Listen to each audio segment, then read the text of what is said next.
Saya heran kenapa sensitif sekali nih MBG. Mungkin karena tidak masuk akal ini ya. Ibu-ibu kita lebih bangga kalau anaknya jadi kontraktor daripada jadi ulama. Lebih bangga mereka punya anak pengurus MBG.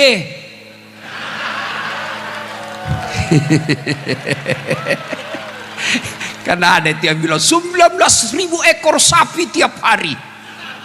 Ternyata usut punya usut, sapinya ada di Royco.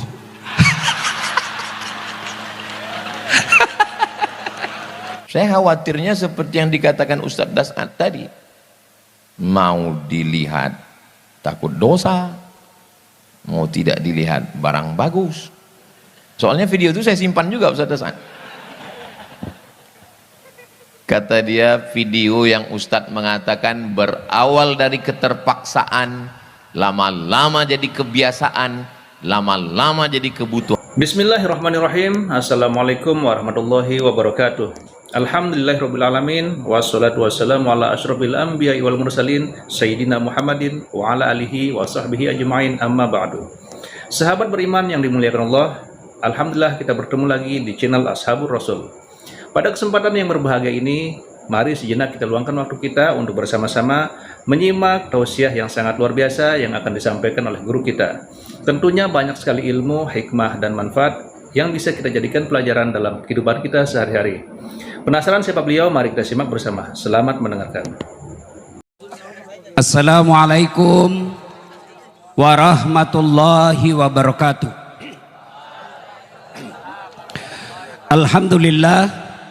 Alhamdulillahi rabbil alamin. Wabihi nasta'inu ala umurid dunya waddin. Ashhadu an la ilaha illallah wa ashhadu anna Muhammadan abduhu wa rasuluh. Allahumma salli ala Sayyidina Muhammad wa ala alihi wa sahbihi ajma'in, amma ba'd. Bapak Ibu, saudara-saudara sekalian, teristimewa tuan-tuan guru yang hadir di tempat ini, yang insya Allah dimuliakan dirahmati Allah Subhanahu wa Ta'ala. Dari 4 penceramah yang hadir malam ini, sayalah kira-kira yang paling berat tugasnya. Kalau tadi Ustadz Fahru Rosi, alumni Pondok Pesantren Gontor, dilanjutkan dengan Ustadz Luqmanul Hakim, juga dari Gontor, dan insya Allah sebentar guru saya juga Ustadz Abdul Somad. Tiga-tiga beliau ini pesantren terkemuka. Saya hanya dosen sospol. Satu-satunya pesantren yang pernah saya alami adalah pesantren kilat. Saya berpikir-pikir selama ini Pak Kiai, kalau saya diundang ceramah banyak kiai di dalam, saya masih percaya diri. Saya bisa bilang saya diundang satu-satunya alasan karena sayalah yang paling banyak follower saya di sini. Di sini saya tidak berlaku kalimat itu. Kenapa? Ada guru kita Ustadz Abdul Somad yang lebih banyak lagi followernya dari saya. Maka saya timbang-timbang kenapa saya diundang, karena sayalah yang paling lucu dari 4 penceramah ini.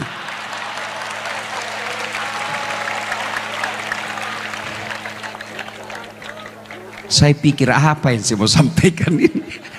Allah Karim, musibah besar buat saya. Baiklah, saya coba-coba sendiri dengan cara saya sendiri. Ibu-ibu, adik-adik sekalian, kalau saya ikut pilkada kalah, masih ada pilihan. Ikut lagi 5 tahun yang akan datang. Bapak Prabowo 4 kali ikut pilpres baru menang. Saya tidak disenang sama gubernur. Kalau saya pegawai, saya masih ada pilihan. Apa? Pensiun dini. Selesai masalah. Saya merantau ke Jawa. Di Jawa tidak enak. Mulerek, mangan ora makan, yang penting ngumpul. Pulang lagi saya ke Sulawesi.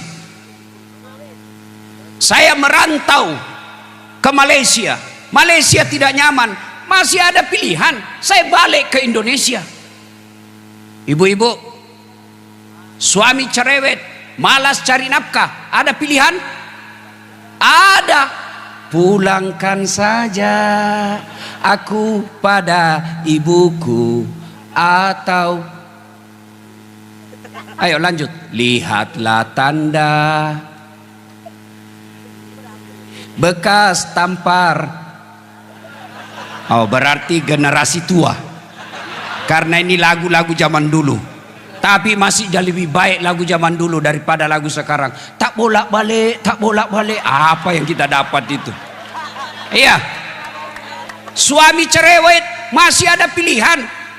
Balik ke orang tua. Bapak-bapak, istri cerewet, malas masak, tukang gosip, ndak mau sholat, ada pilihan? Ada, malah dua pilihannya, tambah atau ganti. Iya. Tapi tolong dijawab. Artinya, kalau menderita di dunia masih ada pilihan. Menderita di dunia masih ada senang-senangnya. Tidak ada orang dari pagi sampai pagi lagi sengsara terus hidupnya. Minimal dia gembira ketika dia nonton ceramahnya Das Atlatif.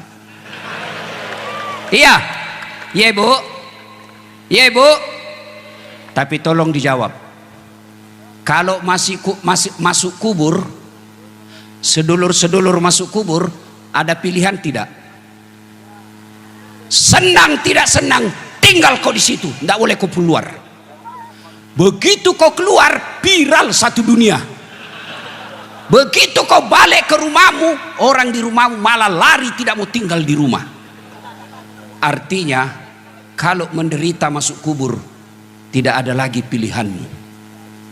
Alhamdulillah, Nabi memberi berita gembira. Umatku, orang Islam, anak cucunya Adam, kalau meninggal dunia masih 3 harapan yang akan menolongmu, yang kita kenal dalam dunia Islam, amal jariah. Apa itu? 1, anak yang soleh dan solehah. Ibu-ibu, bu, saya mau tanya, bu, bisa ndak anak ibu jadi dokter tidak pernah kuliah fakultas kedokteran? Bisa ndak? Ndak mungkin. Bisa ndak anak bapak punya ijazah? Salah paham lagi nih.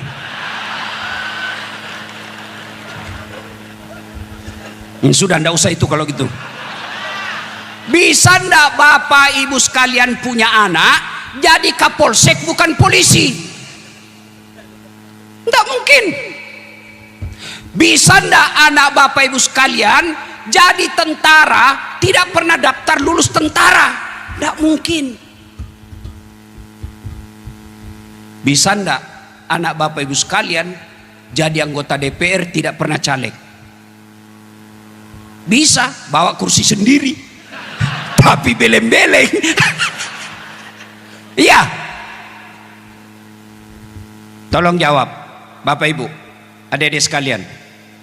Bisa ndak anak kita soleh dan soleha meskipun tidak jadi dokter? Bisa. Bisa ndak anak kita soleh dan soleha meskipun tidak kuliah? Bisa. Maknanya menjadikan anak kita soleh dan soleha jauh lebih mudah, jauh lebih murah daripada jadi anggota DPR.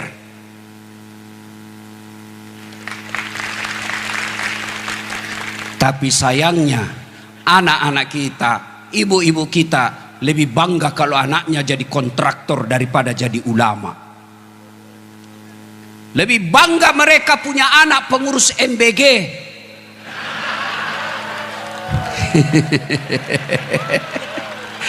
Karena ada yang bilang 19.000 ekor sapi tiap hari. Ternyata usut punya usut, sapinya ada di Royco.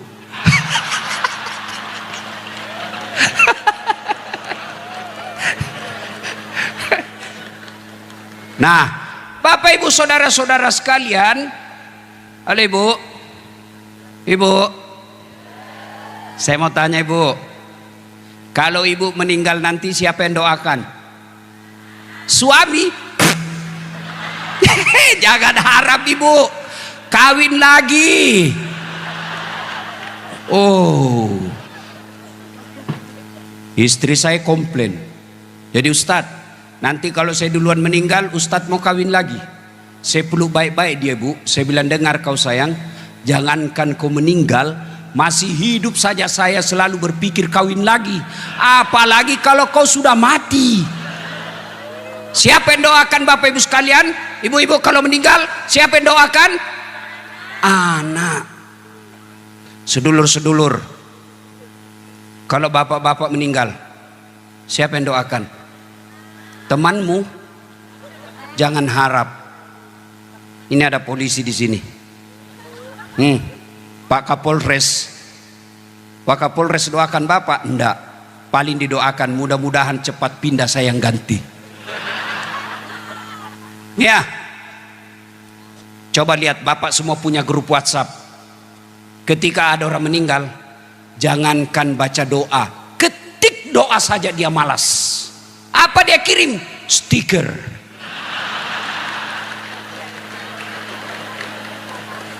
Al-Fatihah. Dia tidak baca itu. Bapak ketawa karena bapak semua pelakunya. Iya. Siapa yang doakan kita? Anak yang soleh dan soleha.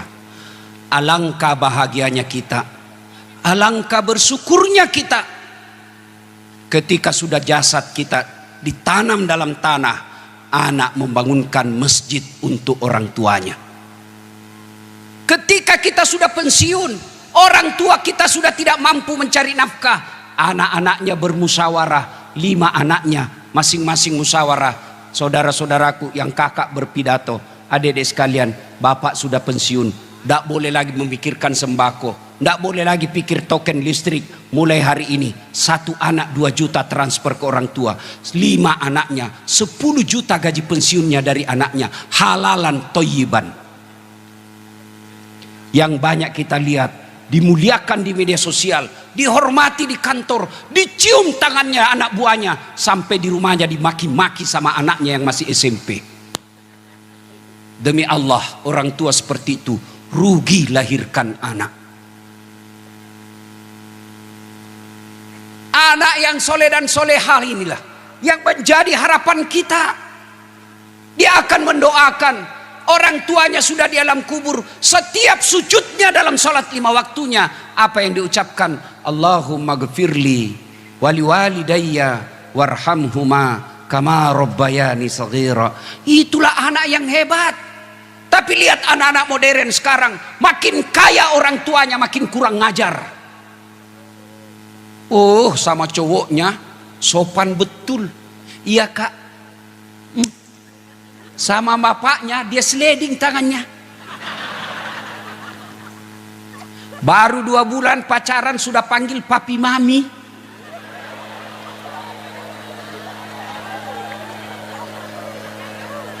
Pret. Orang tuanya tidak dihormati. Dinasehati sama orang tuanya, apa katanya? Itu kan dulu. Celaka orang tua seperti ini. Punya anak justru yang dilahirkan adalah raja. Yang kita harapkan punya anak, anak kita lah yang merajakan kita dan meratukan kita. Anak yang soleh dan soleha. Maka ibu-ibu, contohlah anaknya Ibrahim alaihissalam. Ibu-ibu masih ingat Ibrahim alaihissalam? Ketika diajak ngomong anaknya, nak, saya diperintah Allah untuk menyembelih kamu. Menurutmu bagaimana? Kisah ini pelajaran buat kita. Orang tua tidak boleh otoriter dalam mendidik anak. Sudah nyata-nyata wahyu, masih diajak ngomong anaknya. Mail, Ismail. Jangan juga kau cari di kitab Mail, tidak ketemu kau sampai kiamat. Menurutmu saya diperintah Allah menyembelih kamu, menurutmu bagaimana? Coba, sudah perintah Allah masih diajak ngomong. Banyak orang tua otoriter, mentang-mentang dia gagal tentara, anaknya dipaksa jadi tentara. Mentang-mentang anaknya dia gagal jadi polisi, anaknya dia paksa jadi polisi. Mestinya lihat bakatnya anak kita. Kalau dari kecil dia senang pegang obeng, teknik. Dari kecil dia senang masak-masak, MBG.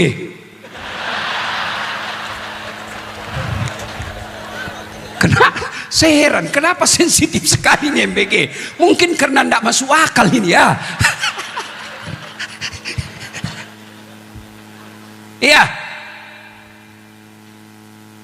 Adik-adik sekalian, ketika Ibrahim ajak anaknya ngomong, "Nak, saya diperintah Allah menyembelih kamu. Menurutmu bagaimana?" Kira-kira kalau anak bapak yang milenial atau Gen Z, yang SMP di rumah, "Nak, saya diperintah Allah potong kamu. Menurutmu bagaimana?" Jawabannya, "Kenapa saya, Mak? Kenapa saya, Pak? Kakekku aja yang sudah mau mati." Ini jawaban orang pintar tapi tidak soleh. Maka yang kita minta bukan anak pintar tapi anak soleh. Kenapa? Kalau dia soleh insya Allah pintar. Kalau pintar belum tentu soleh. Maka doa Nabi Ibrahim, Allahumma rabbi habli minas solihin. Berikan hamba anak yang soleh. Nah Bapak Ibu saudara-saudara sekalian, mendengar permintaan ayahnya ini, apa jawaban Ismail? "Pak, don't worry, be happy." Jangan cemas Pak, laksanakan. Insya Allah Bapak mendapati saya anak yang sabar. Itulah anak yang kita harapkan. Perintah agama tidak membantah, sami'na wa ata'na. Maka ibu bapak, yang pertama yang mengalir terus amalnya, anak yang soleh dan soleha. Ada yang tanya, "Ustadz, bagaimana kami ini ibu yang tidak punya anak? Bagaimana kami ini bapak yang tidak punya anak? Tidak punya harapan dong."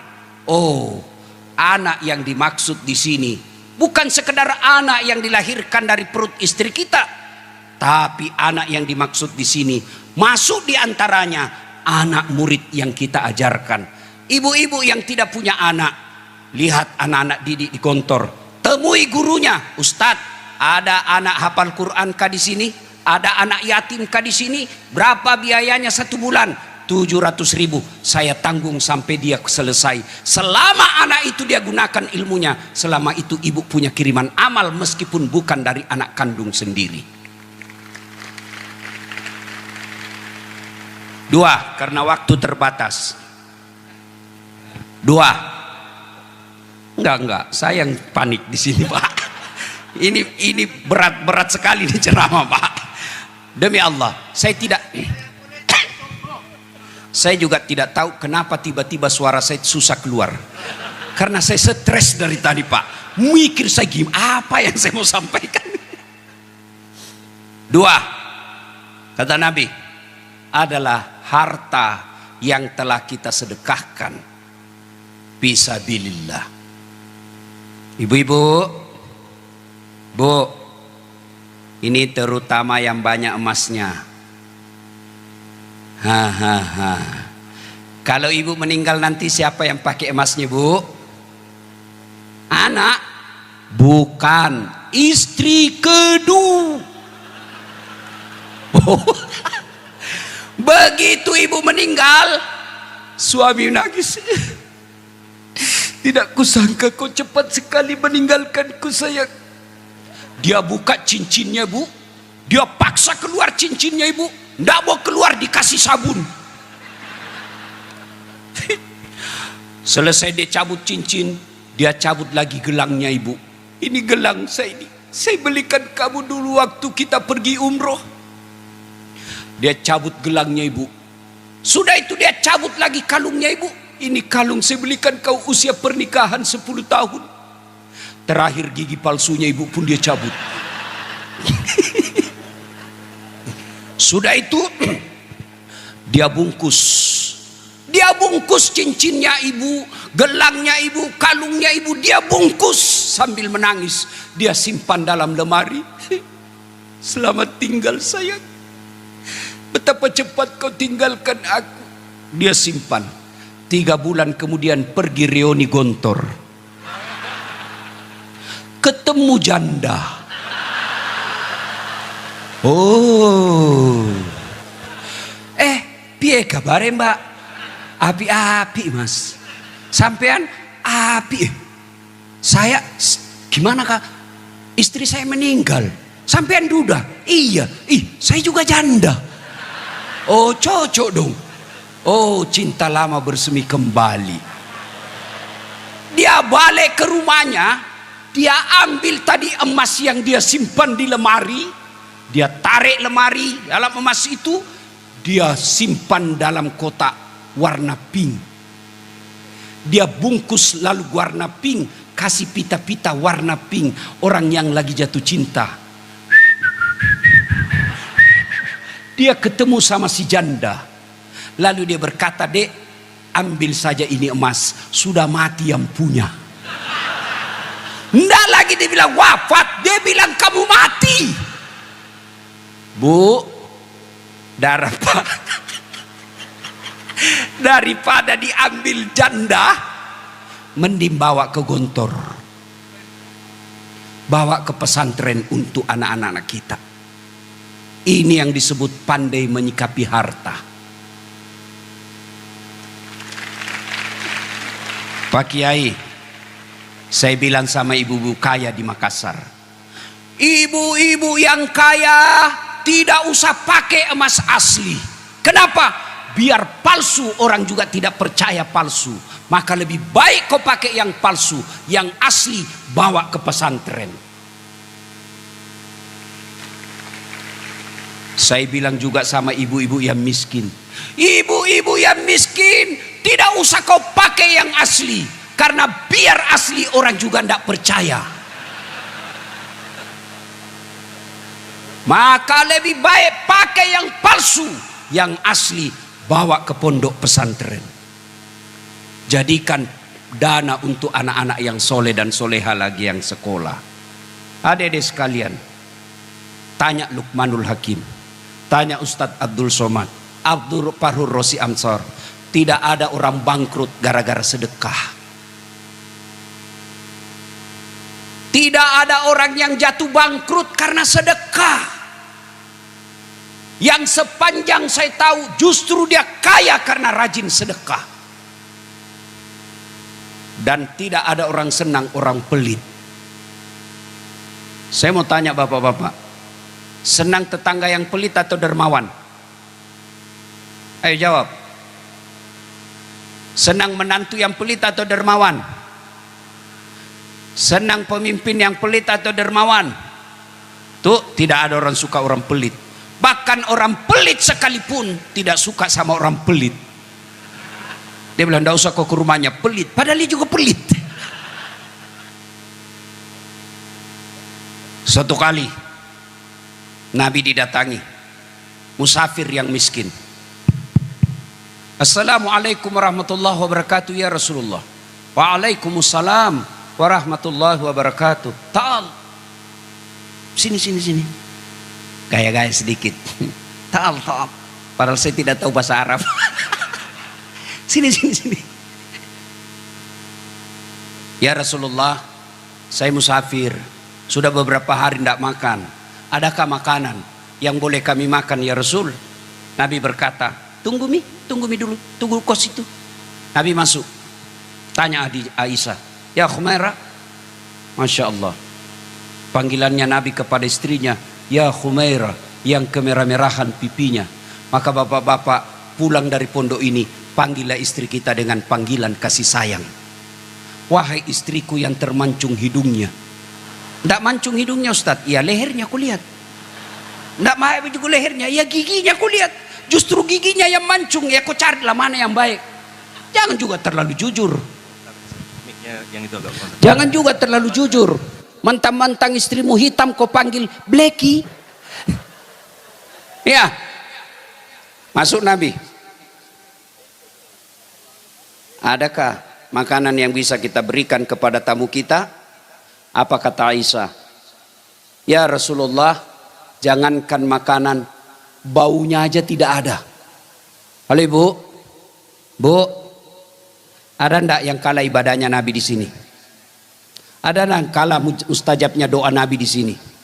Ndak. Allah sampai katakan, andai bukan karena engkau Muhammad, saya tidak ciptakan dunia dan isinya. Saya persembahkan dunia dan isinya engkau Muhammad. Tapi ternyata kekasih Allah itu di rumahnya pun tidak ada makanan. Kita tidak ada senasib seperti beliau, tidak ada makanan. Yang ada adalah selera kita melebihi rezeki yang Allah kasih. Nabi aja tidak ada makanan di rumahnya, tapi tidak pernah curhat di medsos. Ya Allah, berikanlah, murahkan rezekinya suamiku. Sibuk betul itu Tuhan mau baca medsosmu. Nah, keluar Nabi. Saudara, kami pun tidak ada makanan, tapi ada jubah saya. Ini jubah saya, silakan kau ambil. Siapa tahu ada yang mau beli. Mendapat jubah Nabi senang. Dia ke pasar di Madinah. Saudara-saudara sekalian, saya punya jubahnya Rasulullah. Siapa yang ingin membelinya?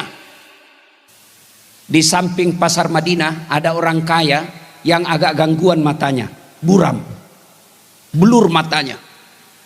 Sebelum saya lanjut, ini mata nikmat yang patut kita syukuri. Ini mata.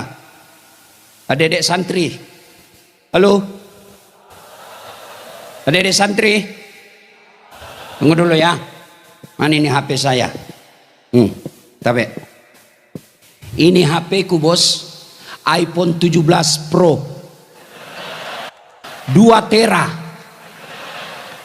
Siapa yang mau saya kasih? Ayo, mana yang mau saya kasih? Tapi begitu saya kasih kamu langsung buta, tuli. Mana yang mau? Mana yang mau? Berarti bukan ini handphone yang mahal. Apa yang mahal? Mata, telinga. Oh, apa kalau kau sudah tuli? Halo? HP baru kau tidak berfungsi, telingamu yang masalah. Hebatnya lagi nih mata, dia bisa bedakan mana istri, mana tetangga. Coba kalau tidak bisa dibedakan, tertukar-tukar istri. Kenapa lain-lain rasanya malam ini? Ternyata Satpol PP. Iya kan? Maka kita nikmat. Ini blur matanya, gangguan matanya. Dia panggil budaknya, kamu pergi ke pasar.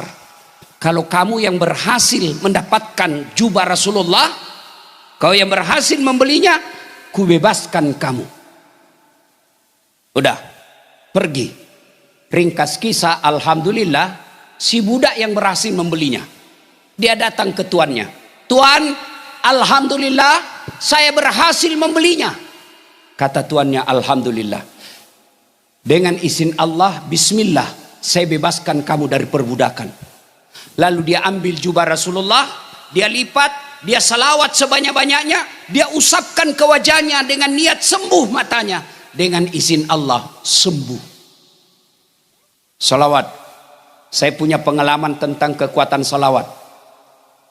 Saya pergi ceramah salah satu pulau terpencil di Kalimantan, pas di tengah lautan, pakai kapal kelotok. Tahu kapal kelotok, perahu.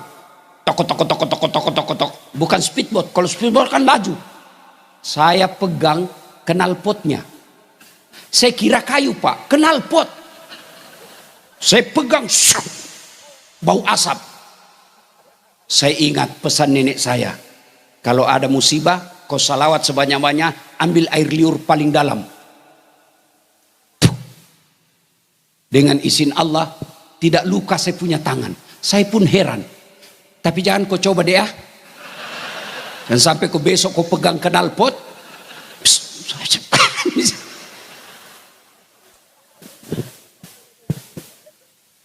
Dia usap wajahnya, dengan izin Allah sembuh. Rasa syukurnya, dia ambil jubah Rasul, dia lipat dengan cantik, dia datang ke rumah Rasul. Assalamualaikum warahmatullahi wabarakatuh ya Rasulullah. Alhamdulillah, saya yang membeli jubah Rasulullah. Dan saya usapkan ke wajahku. Dengan izin Allah, penglihatanku normal kembali. Sebagai rasa syukurku, ku kembalikan jubah Rasulullah kembali. Lalu Nabi memanggil istri beliau. Ya Humairah, sini kamu lihat. Lihat hebatnya ini sedekah. Satu, mengenyangkan perut orang lapar. Dua, memerdekakan budak. Tiga, menyembuhkan orang sakit. Empat, hebatnya kembali lagi kepada yang punya. Maka bapak ibu yang hadir, alumni Gontor, ayo sedekahkan harta kalian untuk kemajuan pondok ini. Saya tidak punya duit Ustadz. Kalau anda ahli di bidang media sosial, sedekahkan media sosialmu untuk pondok ini. Saya ahli komputer Ustadz, sedekahkan ahli komputermu untuk pondok ini. Saya ahli manajemen Ustadz, sedekahkan manajemenmu untuk kemajuan pondok ini. Inilah yang kita istilahkan dalam Quran, pastabikul khairat, berlomba-lomba dalam mengambil kebaikan. Insya Allah harta yang disedekahkan di jalan agama Allah tidak akan pernah habis, malah semakin tambah, makin tambah, makin tambah. Terakhir ini kisah pribadi saya Pak Kiai. Ini bukan mau sombong dan takabur, supaya lebih yakin, karena saya yang mengalami. Kemarin waktu Idul Kurban,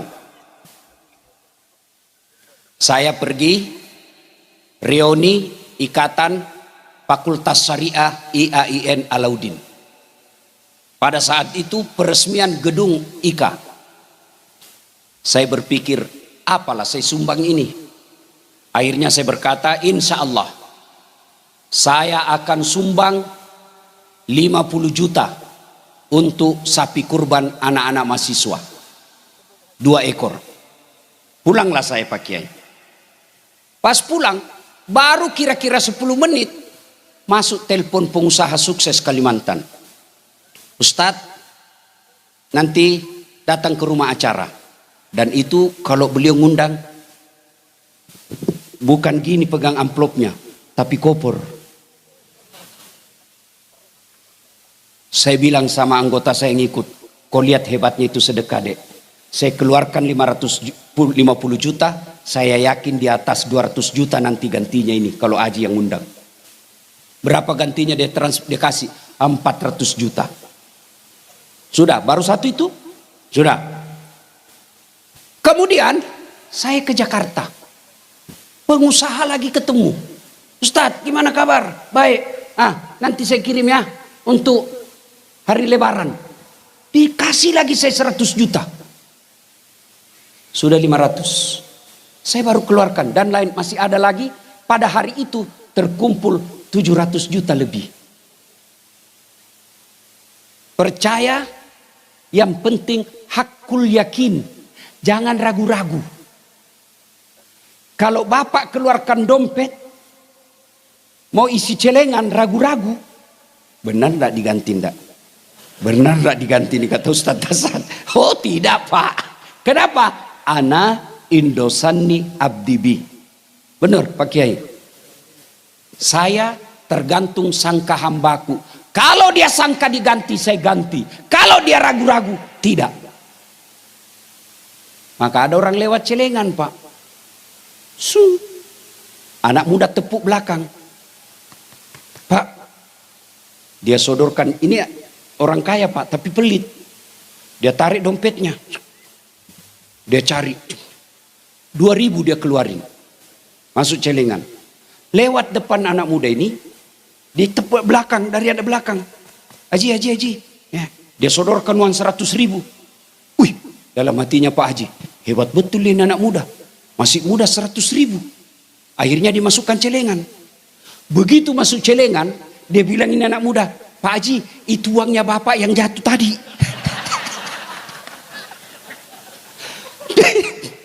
Begitu pelitnya Pak Kiai. Selesai sholat Jumat, dia datangi takmir masjid. Dia bilang ada salah masuk itu tadi Ustaz.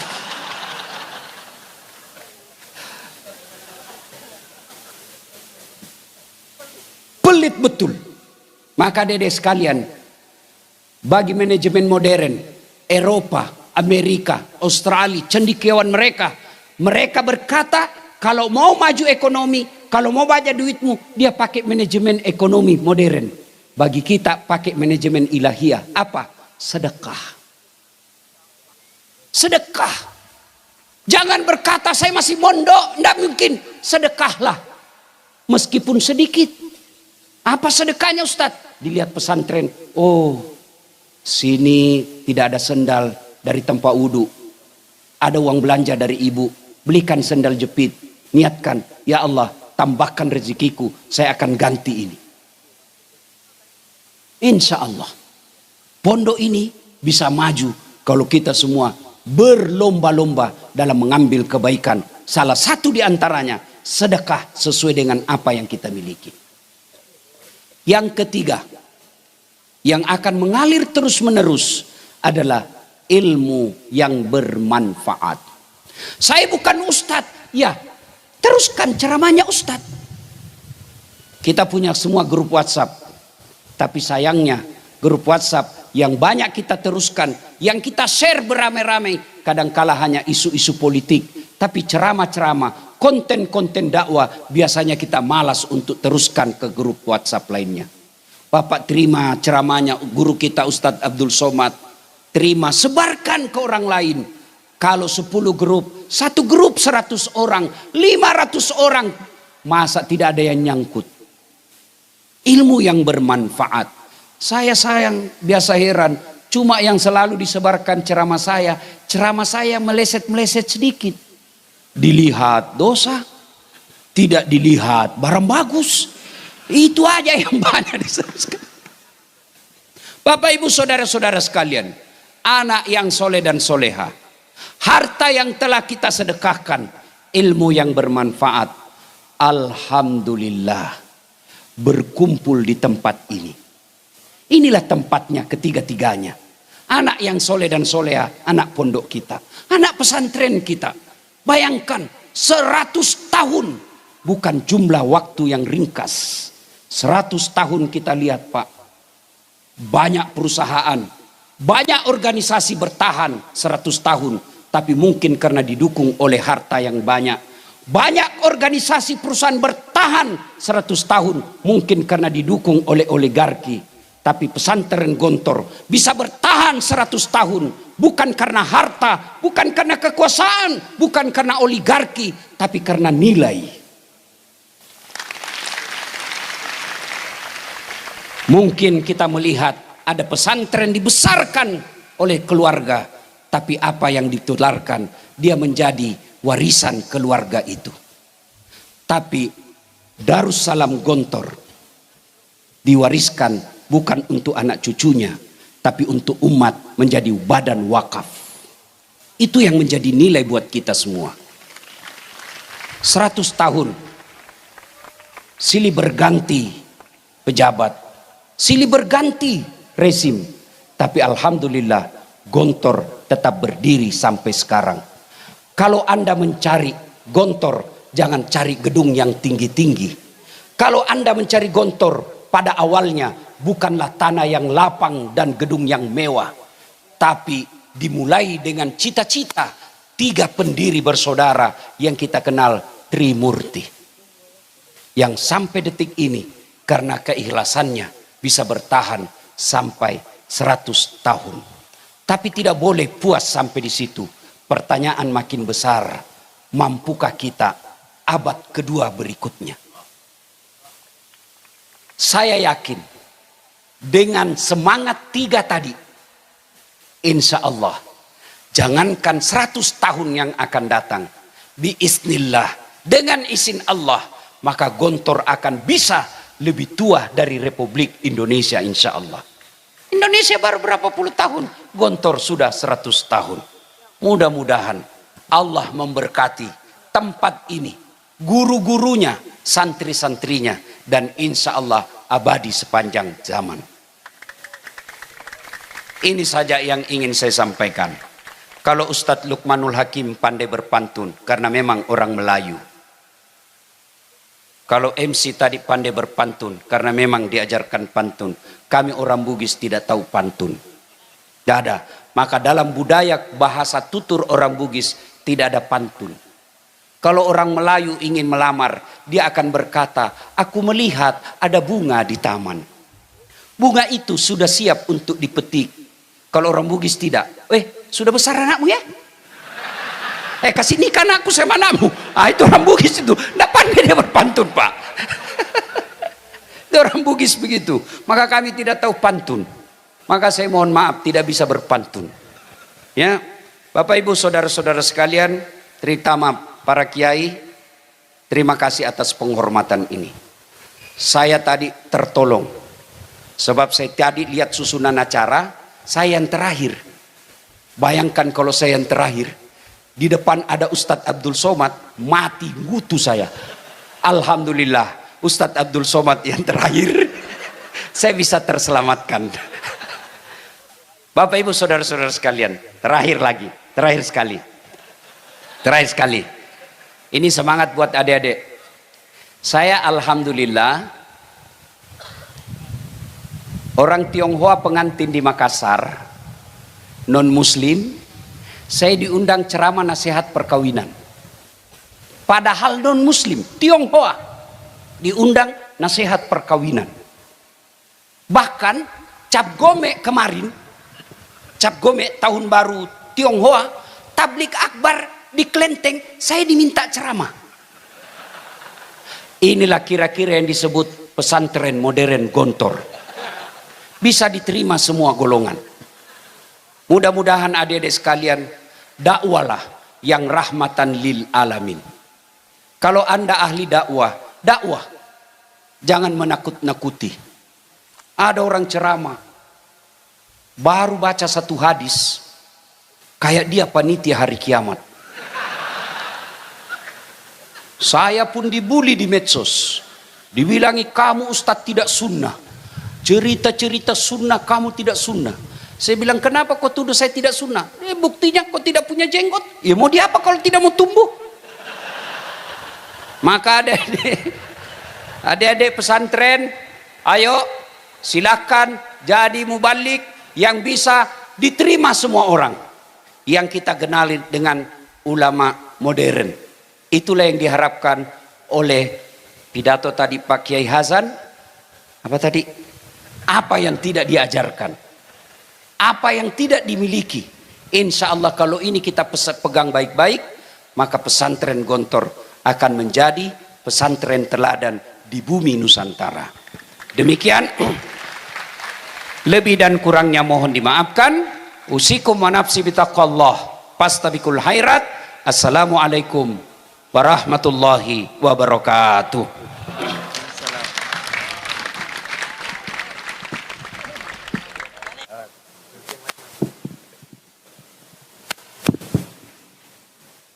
Bismillahirrahmanirrahim.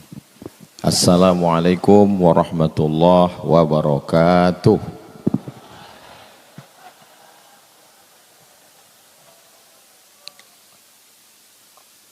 Alhamdulillah, Allahumma salli ala Sayyidina Muhammad ibn Abdullah wa ala alihi wa sahbihi wa man tabi'ahu wa mawala. Sahiba al-fadilah Kiai Haji Hasan Abdullah Sahal matta'anallahu bituli umurihi wa bihusni adabihi wa lutfihi. Kiai Haji Muhammad Akrim Maryad hafizahullah wa ra'ah wa saddada khutah. Asatidah al-kiram al-asatidah Al-kiram ahibbai wa a'azzai fillah, tashilan li wa tafhiman lakum, sa'atakallamu bil lughatil Indonesia. Memang cantik kain katun, pergi kondangan makannya lahap. Saya tidak lagi berpantun karena sudah dihabiskan Paris Harahap.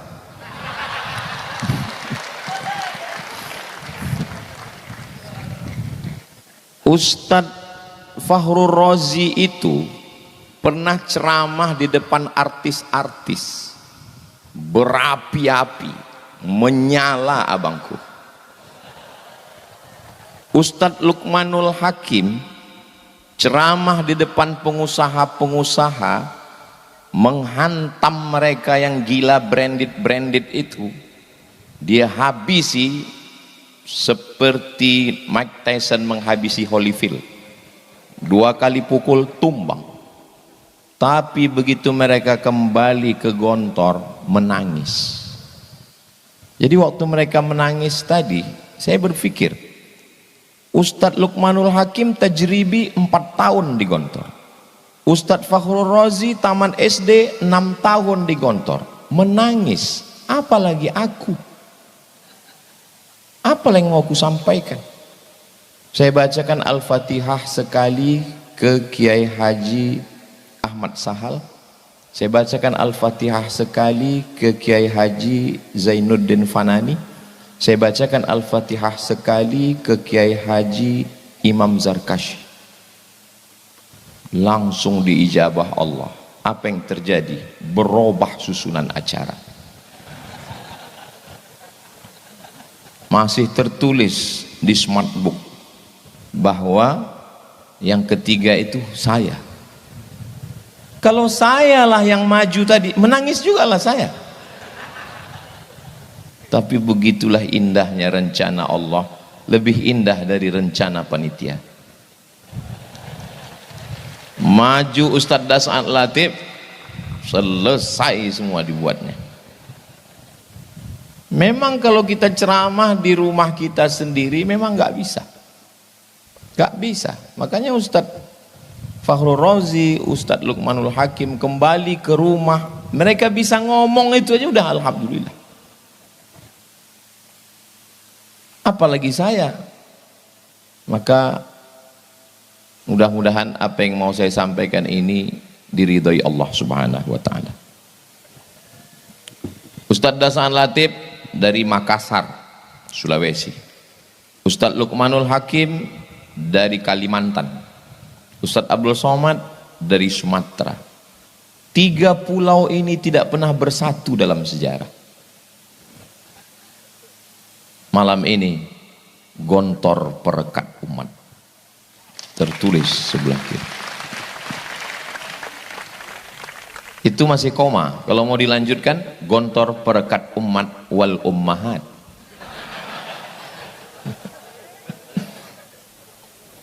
Dari Pekanbaru ke Jakarta. Perjalanan saya bukan pantun. Dari Pekanbaru ke Jakarta 1 jam 30 menit. Sampai di Jakarta nunggu pesawat jam 12.15 malam baru boarding. Naik pesawat menuju Sorong. Pejam mata, buka lagi, belum sampai juga. Pejam lagi, buka lagi, disangka bidadari, rupanya pramugari. Sholat subuh di pesawat sampai jam 6 pagi di Sorong, turun. Naik pesawat lagi pada hari berikutnya. Datang hari pertama, pulang, cuaca tidak mendukung.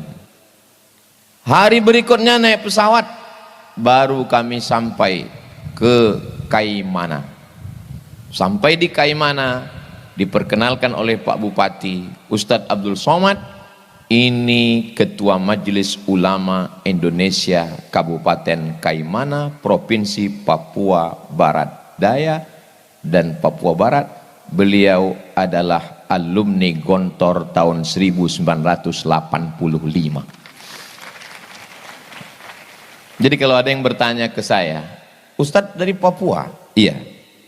Ada alumni Gontor di sana? Pertanyaannya salah. Pertanyaan yang benar adalah di mana yang tidak ada alumni Gontor?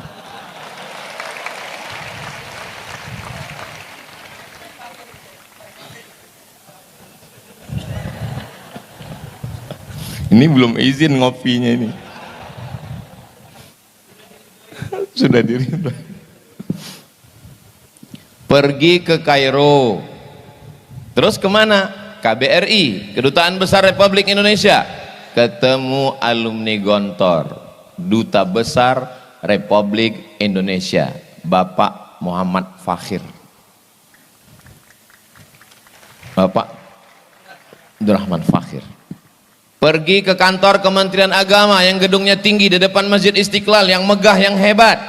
Pergi sekali ke sana akan ketemu dengan Bapak Maftuh Basyuni. Datang lagi sekali lagi ke sana ketemu lagi dengan Bapak Lukman Hakim Saifuddin. 2 kali datang, 2 kali ketemu alumni Gontor. Pergi ke PBNU, pengurus besar Nahdlatul Ulama, datang sekali ke sana, orang akan bertemu dengan Kiai Haji Idham Khalid.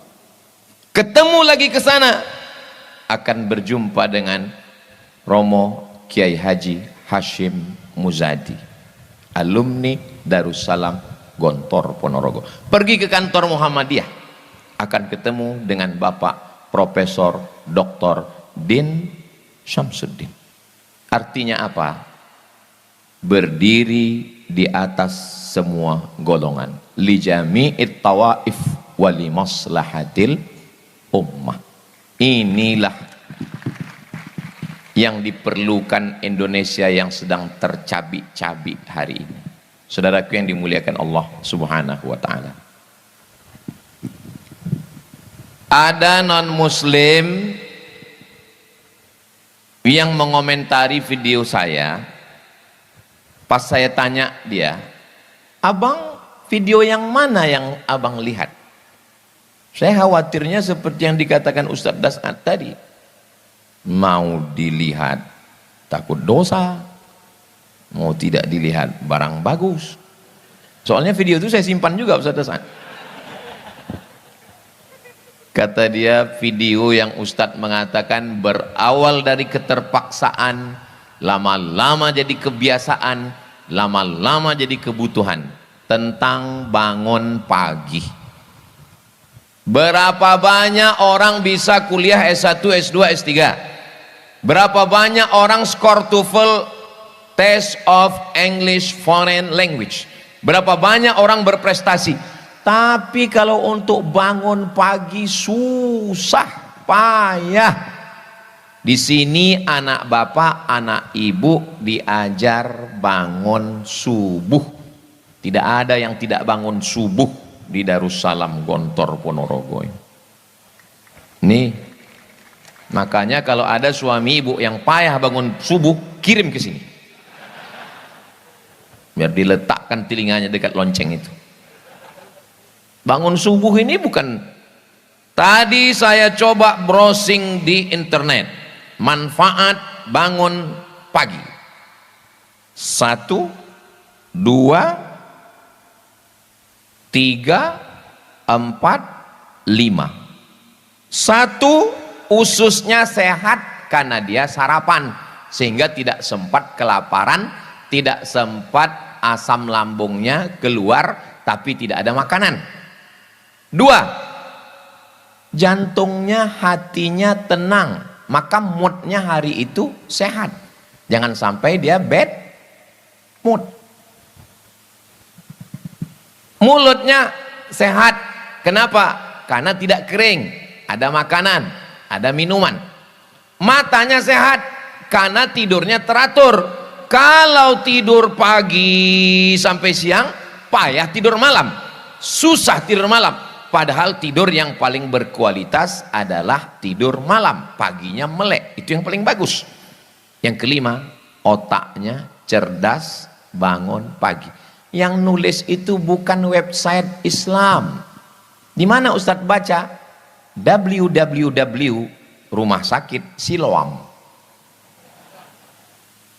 Orang non muslim yang menulis, tapi ajaran bangun pagi itu ajaran kita. Disinilah anak bapak ibu dibangunkan pagi. Semua berawal dari bangun pagi.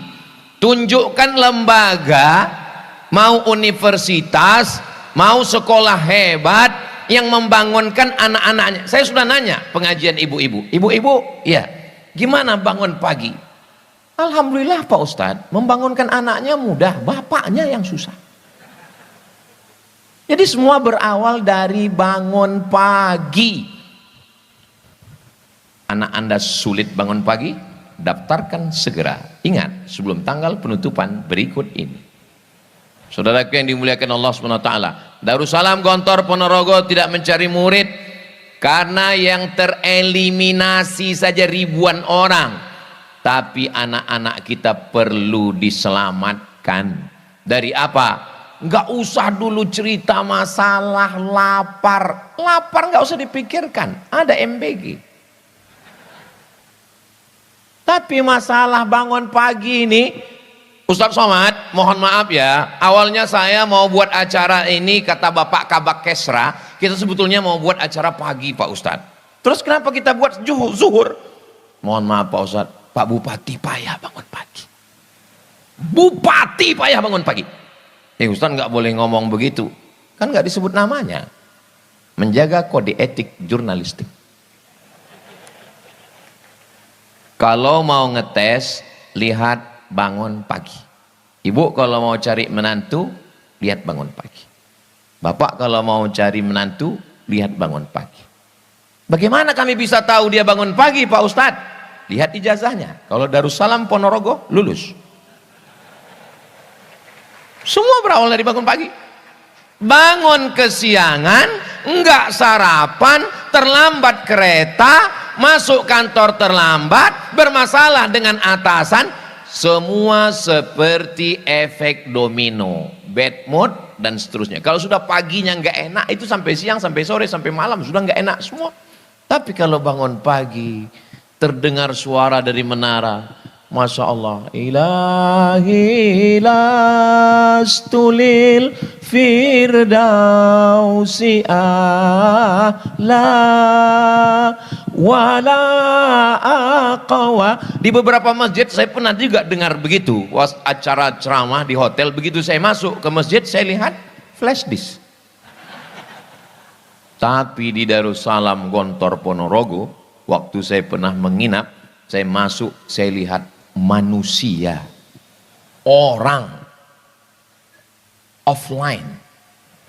Sekarang banyak, bukan lagi. Makanya banyak yang masuk surga itu nanti flash disk. Saudara yang dimuliakan Allah Subhanahu wa taala, setelah selamat dari bangun pagi, mulailah masuk ke dalam kelas. Anak kamu di mana? SMP Plus. Mantap.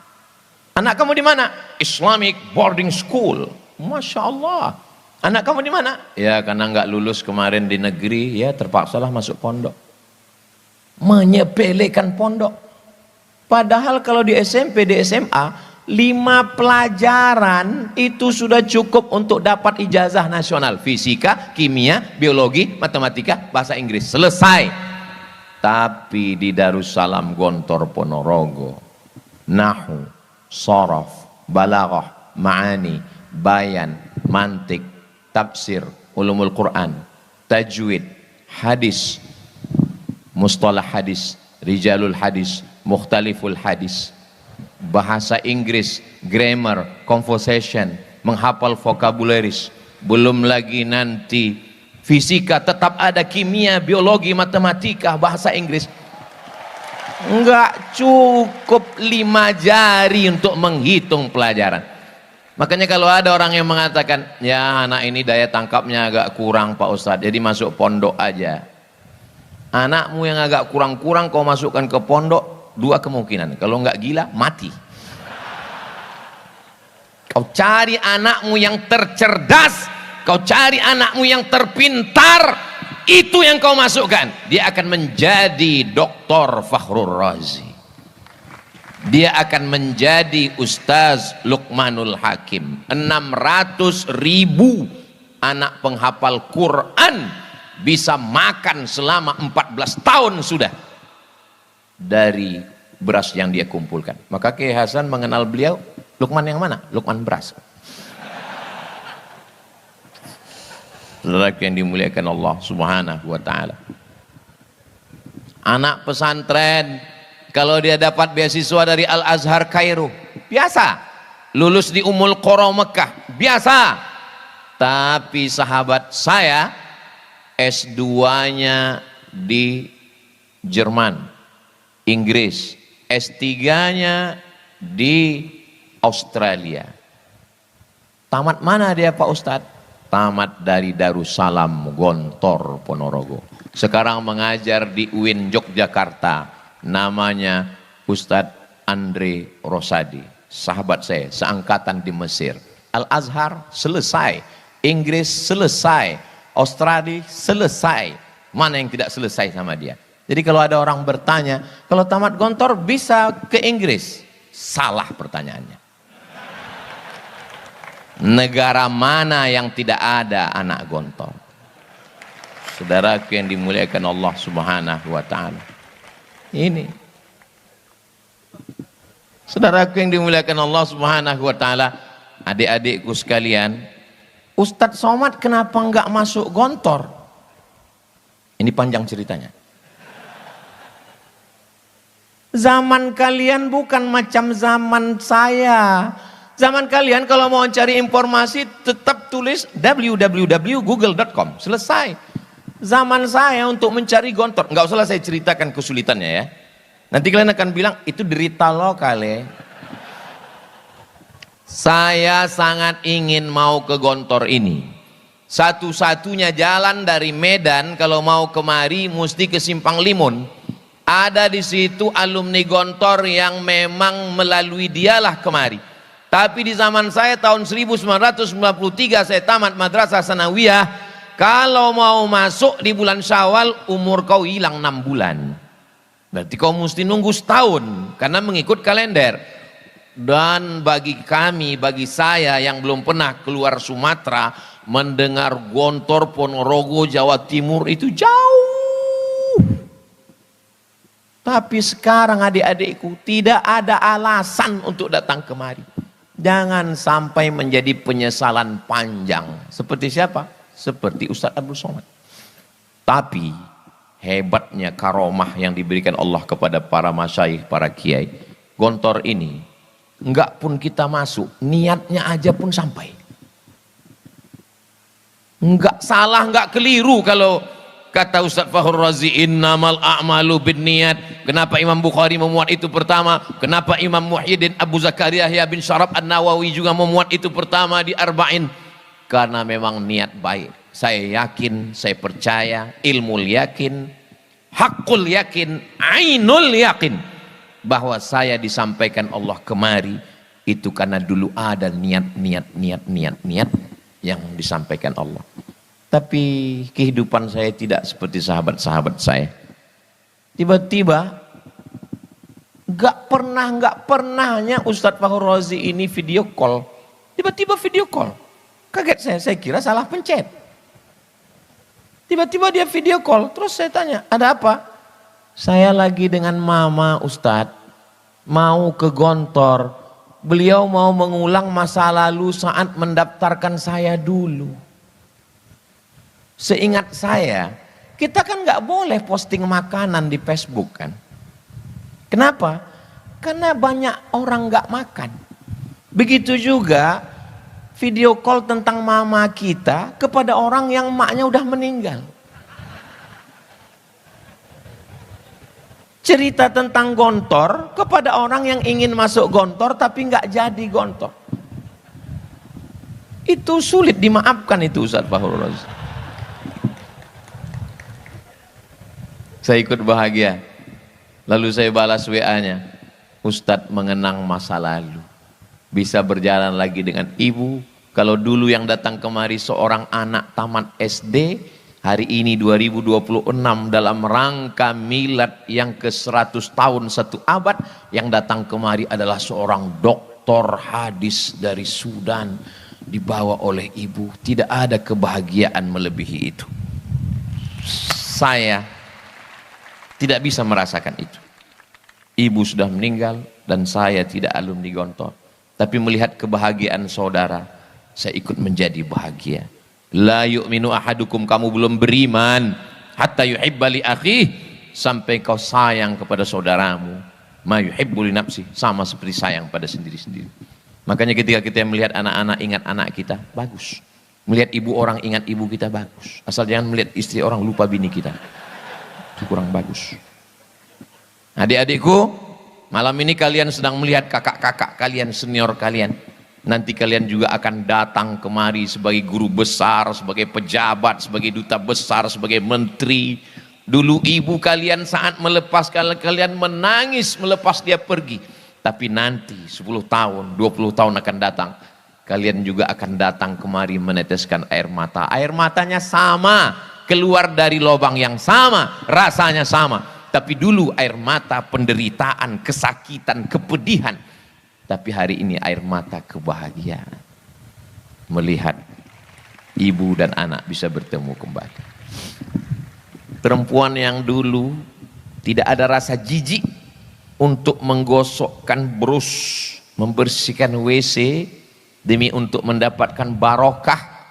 Ternyata tangan itulah yang dicium oleh orang karena anaknya bisa mengumpulkan beras. Ibu dari Ustadz Luqmanul Hakim. Ibu itu punya firasat yang dalam. Dia tahu. Dari mana dia tahu? Ittaqu firasatal mu'min. Takutlah kamu pada firasat orang beriman. Fa innahu yanzuru binurillah. Dia memandang dengan pandangan Allah.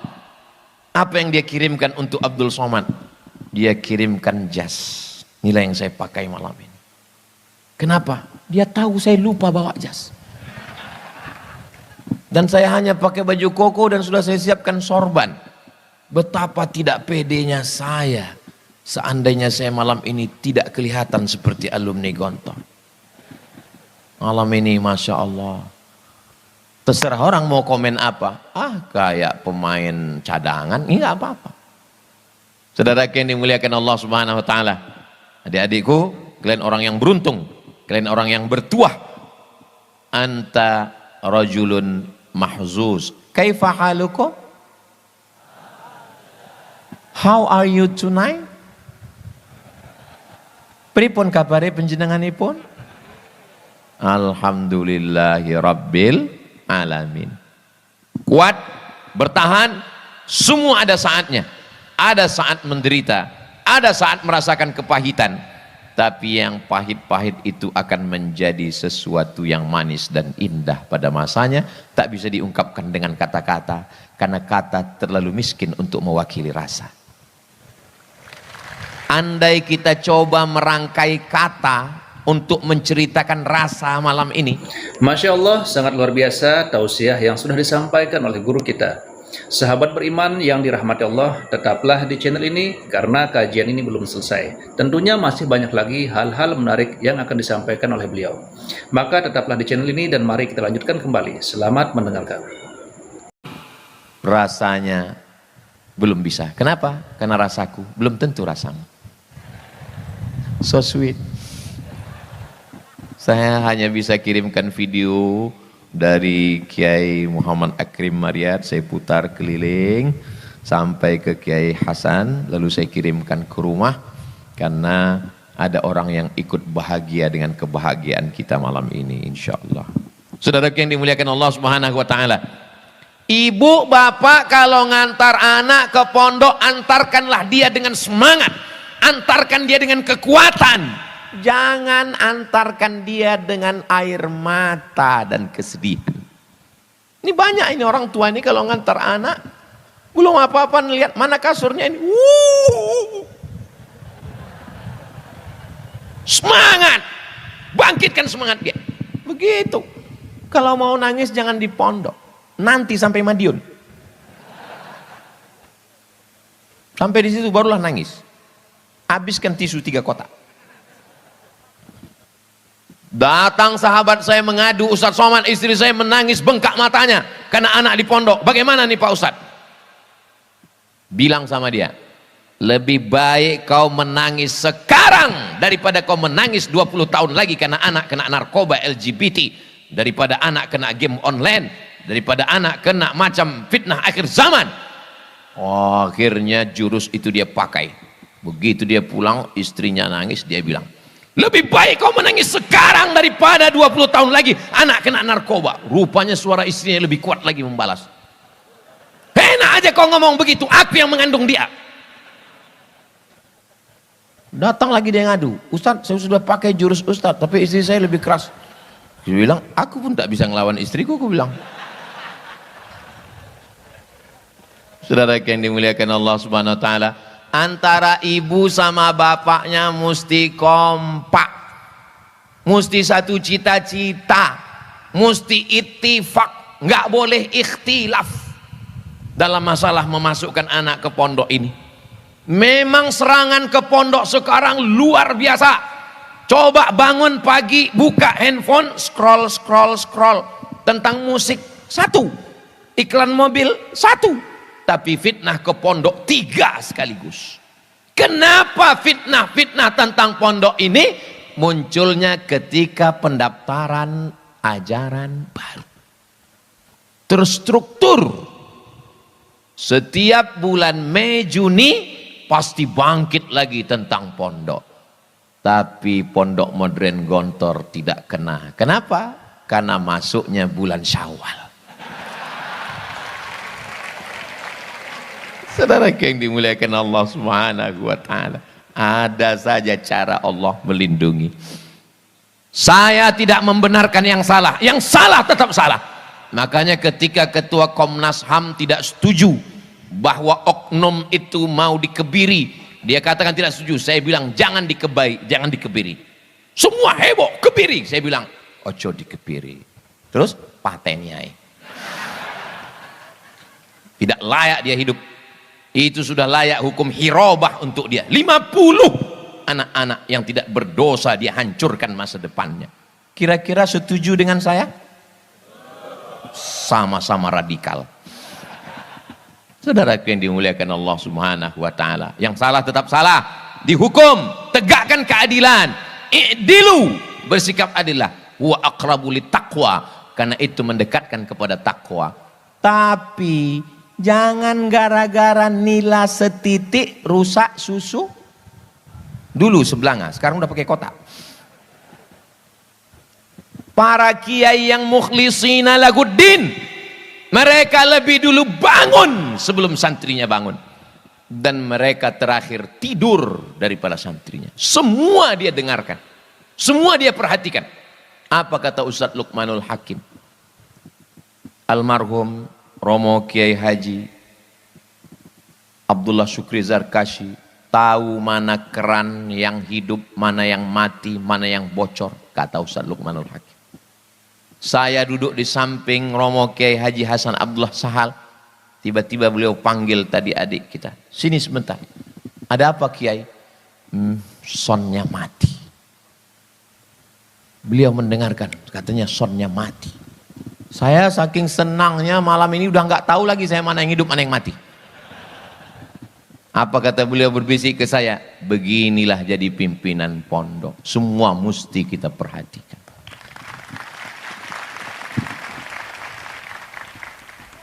Carilah orang tua, bapak, ibu sekolah yang bisa mengawasi santrinya. Dari mulai bangun pagi jam 3, ngulang hafalan, mufradat, masuk masjid, sholat sunat, sarapan, masuk kelas, zuhur, masuk kelas, asar, olahraga, mandi, maghrib, isya, makan, jam 10 malam, masuk lagi. Cari di mana lembaga nasional, internasional, dalam negeri, luar negeri yang sanggup mengontrol, mengawasi anak kita dari jam 3 subuh sampai jam 10 malam. Benteng terakhir pertahanan umat Islam tinggal satu, pondok pesantren. Maka kalau tumbang pondok pesantren ini habis kita. Ini memang terstruktur mau dihabisi ini. Tapi yuriduna yutfi'u nurallah, mereka ingin memadamkan cahaya Allah. Apa yang terjadi? Wallahu mutimmu nurihi, Allah yang akan menyempurnakan cahayanya. Tidak ada yang bisa membungkam cahaya Allah. Allahu Akbar. Kalau saya sudah takbir itu berarti sudah setengah jam. Saudara yang dimuliakan Allah Subhanahu wa taala, anak-anaknya sudah, wali santrinya sudah. Tadi ada Ustadz Das'at Latif menyinggung tentang kenapa pondok ini bertahan 1 abad. Kenapa bisa bertahan? Jangan kemana-mana, kita lanjutkan setelah yang satu ini. Dia kalau lagi live TV begitu. Di antara sebabnya karena badan wakaf. Ini wakaf. Wakaf la yuhabu, tidak bisa dihibahkan, wala yuba'u, tidak bisa diperjualbelikan, wala yurasu, tidak bisa diwariskan, tidak bisa diwariskan, tidak bisa dihibahkan, tidak bisa diperjualbelikan. Wakaf lillahi ta'ala. Ini salah satu unsur kenapa ini bertahan, tidak hanya 100 tahun. Madamatis samawatu wal ard, selama langit terbentang, selama bumi terhampar, ini tetap akan dijaga oleh Allah Subhanahu wa ta'ala. Saya tidak mau hanya sekedar Ustadz Somad ceramah, tapi rekaman ini yang hadir Ustadz Somad, bagaimana dengan Gontor 7? Bagaimana dengan Gontor 14? Memang saya ceramah di Darussalam Gontor Ponorogo, tapi rekaman ceramah saya malam ini akan disebarkan di Gontor TV. Jangan lupa subscribe, like, share, and comment. Saudara yang dimuliakan Allah Subhanahu wa ta'ala, saya mau setelah mendengar tausiah 4 ustadz dari 3 pulau malam ini, maka umat Islam di Indonesia beramai-ramai, berbondong-bondong memanggil, mengatakan, Bapak Darussalam, Bapak dari Gontor, iya, itu ada tanah mau saya wakafkan. Saya tidak mau tanah ini diambil oleh orang lain, menantu, cucu, kawan, sahabat. Saya mau tanah itu untuk tanah wakaf. Tanah yang mana? Tanah yang itu. Tanah siapa? Enggak tahu.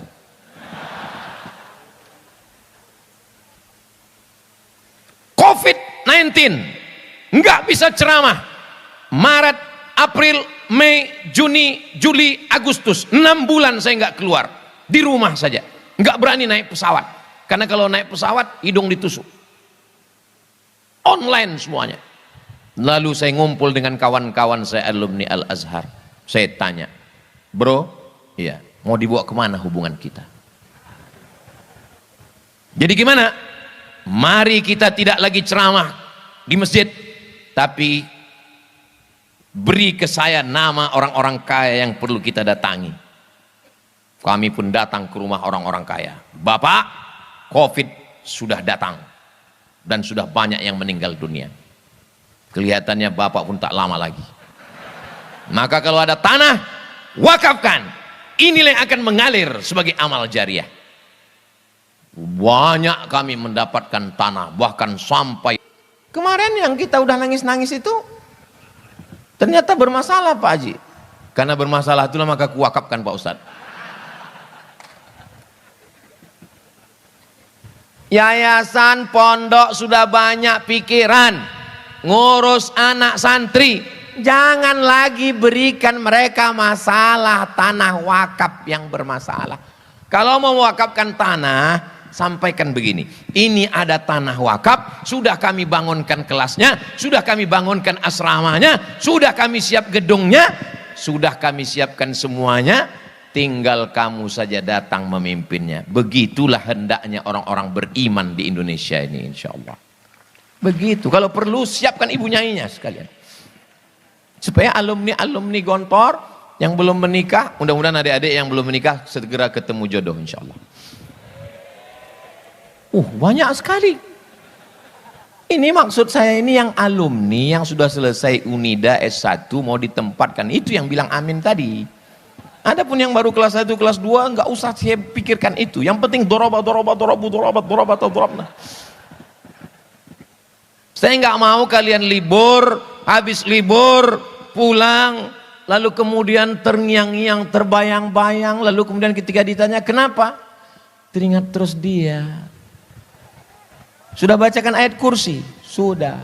Enggak hilang juga? Enggak. Pakai tasrif. Nah,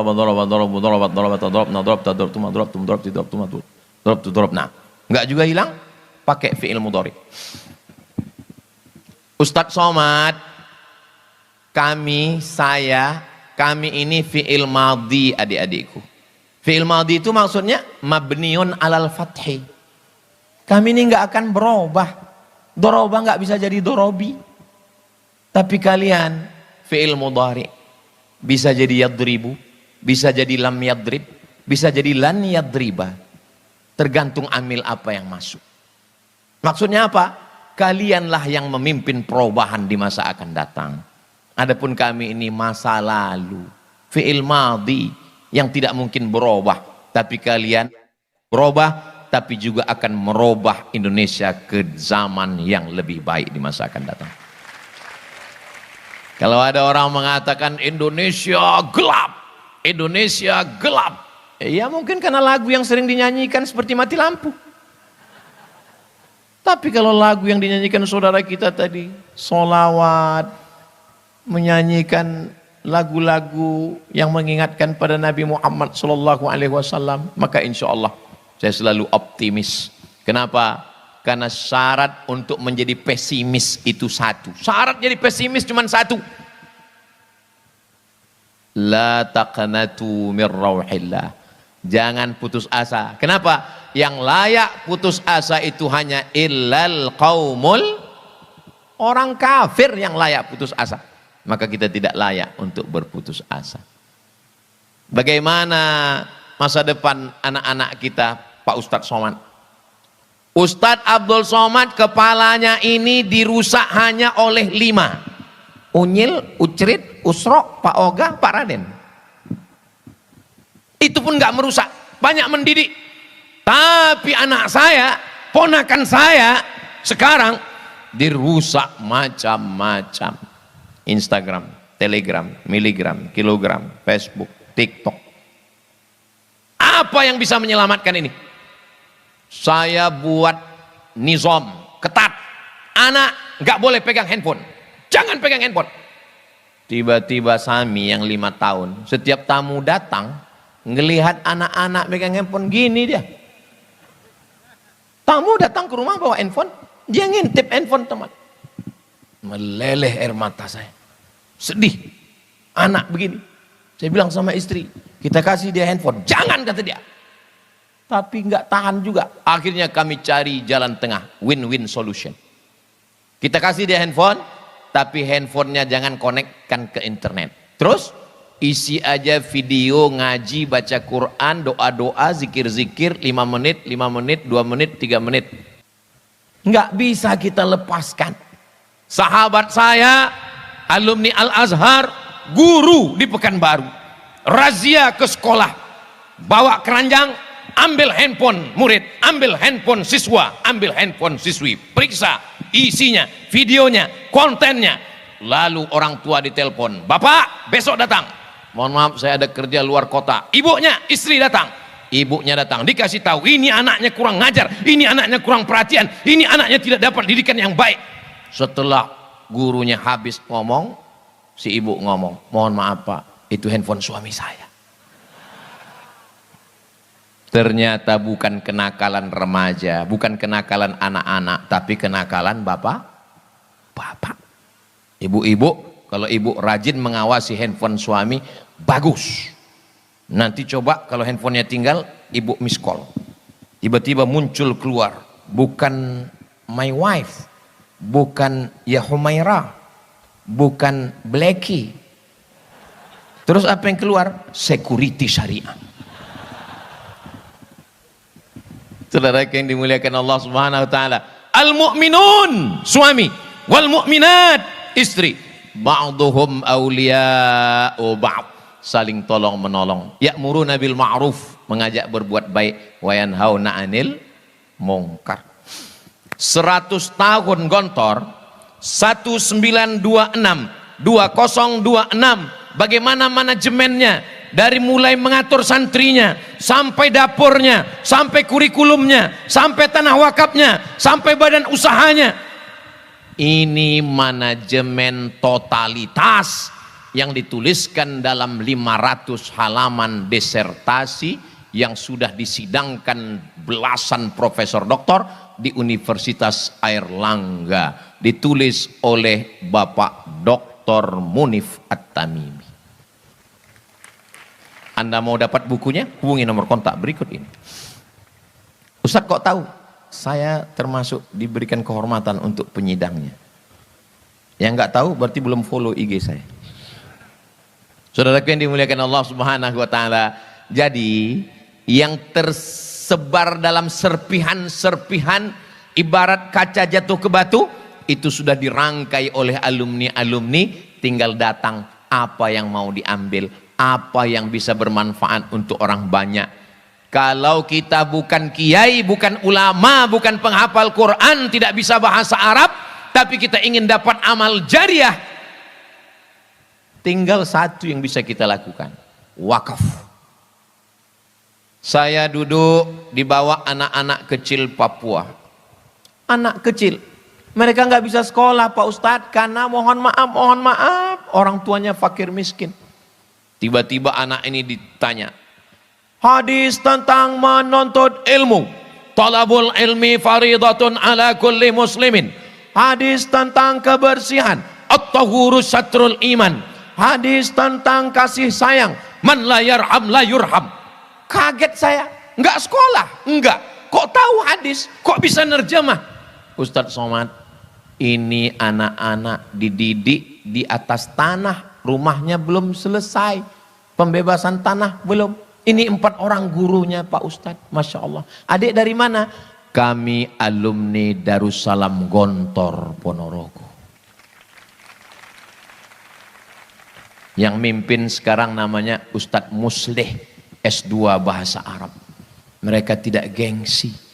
Banyak orang pulang dari Timur Tengah berharap turun dari pesawat disambut dengan tala'al badaru alaina. Ketika pulang ke kampung tidak direspon, tidak dimuliakan, ngambek. Akhirnya merantau ke kota, nggak ceramah, nggak ngajar, nggak ngaji, nggak mendidik.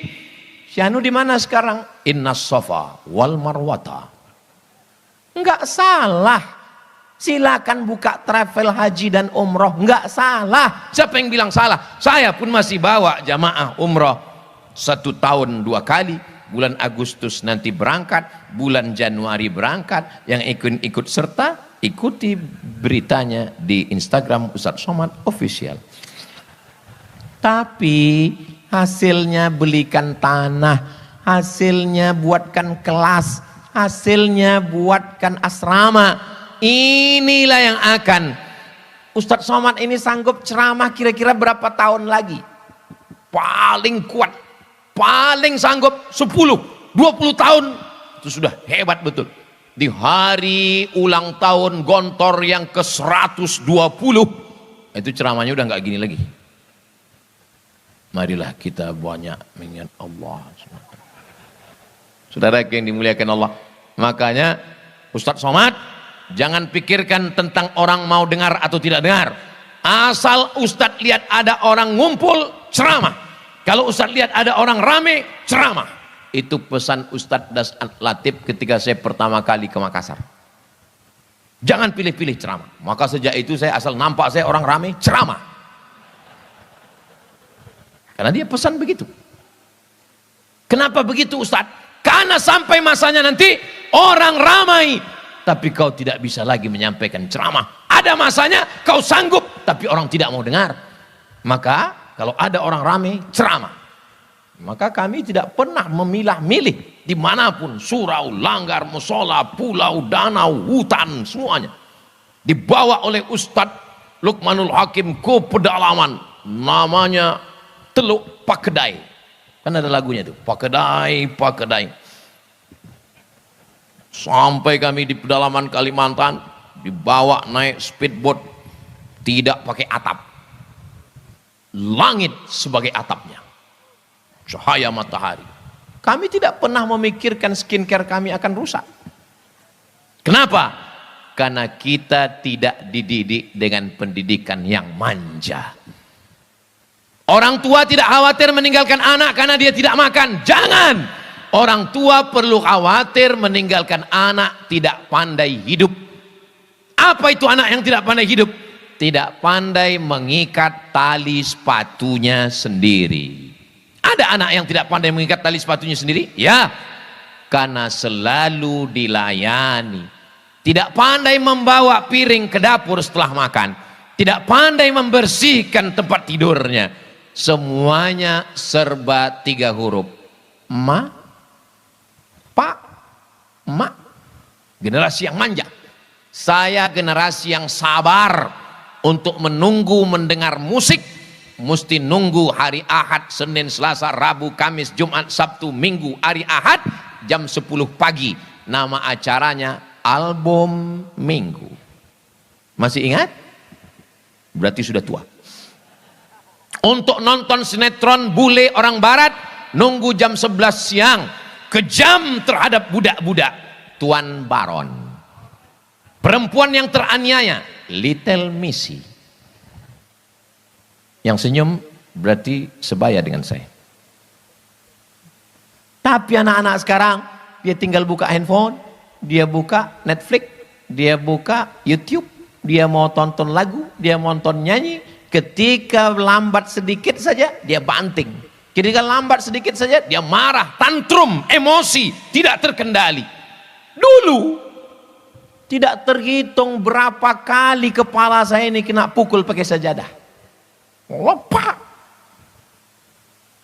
Al-asma' al-madhkurah fi hadhihi al-waraqah falyahduru ila qismil lughatil arabiyyah. Ila qismil lughah. Kita pun penasaran, dipukul pakai batang sapu. Enggak ada komplain. Sekarang komplain, bawa psikolog, psikiater. Ini kenapa? Batinnya terluka. La ilaha illallah. Batin terluka kata dia. Kita tangan kita luka nggak apa-apa. Anak manja. Generasi apa namanya? Strawberry. Merah, cantik di dalam etalase kaca. Tapi begitu keluar dari kulkas, kena cahaya matahari sedikit saja, lemah, lesu, letoy, lunglai, loyo. Kita tidak dididik dengan manja.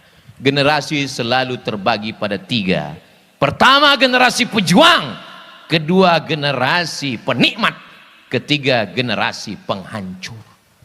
Maka itu Ustaz Somad buat sendiri, bukan? Itu teori sosiolog muslim namanya Abdurrahman Ibnu Khaldun. Ibnu Khaldun mengatakan dalam negara, dalam sejarah peradaban manusia, generasi selalu 3. Yang pertama pejuang, yang kedua penikmat, yang ketiga penghancur.